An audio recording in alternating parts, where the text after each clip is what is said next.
Good morning. I'm harleysch from the LaRouche organization with your daily video update for April 25th, 2024.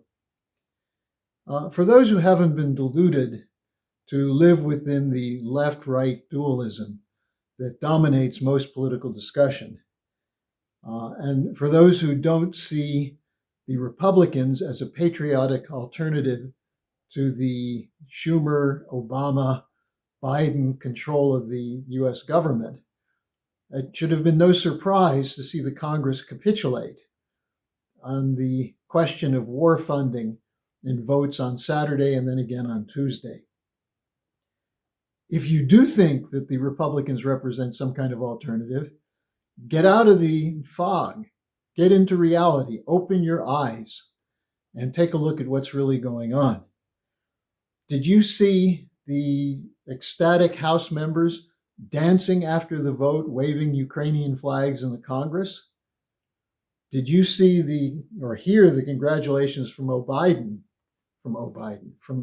Biden to Speaker Johnson and the Republicans who joined him to defend his policies, to support the money for the war in Ukraine and the genocide in Gaza, which will only lead to more dead in both countries, more dead Ukrainians and more dead Palestinians, and probably more dead Israelis.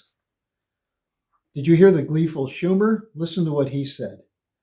Today we make Vladimir Putin regret the day he questioned U.S. resolve.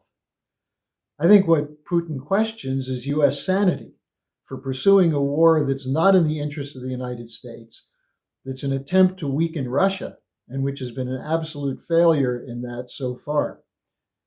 Schumer also praised Johnson and McConnell in his statement. Now, there's another statement I'm pretty sure you didn't hear, but actually gets right to the heart of what we're dealing with. This is from Eric Fanning, who's the CEO of the Aerospace Industrial Association. Here's what he said about the vote. Quote, "We got a much-needed injection of funding that will safeguard America's future by replenishing U.S. stocks and increasing production capacity here at home. Production capacity for infrastructure, for energy production, capacity for education, healthcare, and so on. No, production capacity for producing weapons to engage in wars." And he concluded his statement by saying, "We look forward to the bipartisanship continuing through fiscal year 2025 appropriations." In other words, permanent warfare. Now, the House vote on Saturday was backed by the Tuesday vote in the Senate. Both were somewhat overwhelming, and they represented a submission to the policies of the military-industrial financial complex. $61 billion allegedly for Ukraine. But most of that money will go to the U.S. military-industrial financial complex to replenish U.S. stockpiles, which have been reduced by sending them to Ukraine for the futile efforts to weaken Russia. There's also money for U.S. forces in Europe. You know, we have troops in Poland and Lithuania, Romania, and elsewhere. Also, there's $9.5 billion in economic aid for Ukraine's government, which will go to pensions, it will go to healthcare, to police and fire protection, money that's not available in the U.S., especially to protect the border, to help with healthcare in the U.S., but money that will go to the kleptocrats in Ukraine. And it was fancifully described, the $9.5 billion, as a forgivable loan. Now, that was a public relations ploy that was designed to make sure the bill passed. Now, first of all, let me say a forgivable loan means it will never be repaid. Ukraine will not have the income or the economy that will enable it to repay any of this. So it's essentially a gift to the Ukrainian government of Zelensky. Now, it was added to the bill as a tactic by Speaker Johnson so that Donald Trump would support it, or at least wouldn't oppose it, because it was Trump who initially introduced the idea of making the money to Ukraine a loan.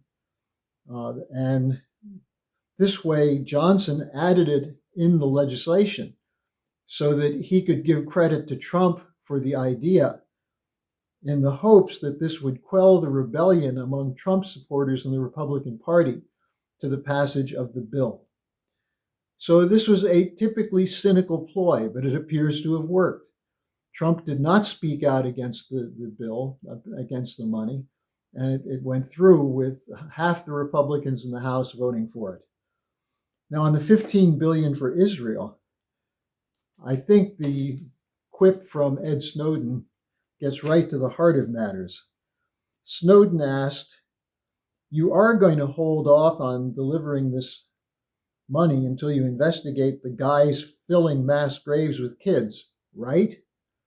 Snowden is right on target. There's not going to be an investigation. There are going to be comments from Biden saying, don't do it, don't go into Rafah, don't kill civilians, but no holding back on the money. It's going through. So Snowden got right to the point. There will be no investigation into this. The U.S., in fact, is covering politically for Israel at the United Nations. As for the $8 billion going for a so-called Indo-Pacific region, this is preparing for the next war with China.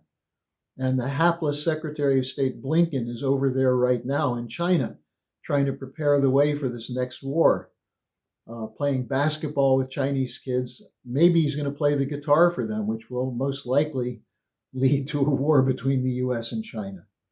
But Blinken is delivering threats. Either you stop helping Russia or else. Now, that means sanctions. But haven't we learned anything? The sanctions have actually helped the Russian economy.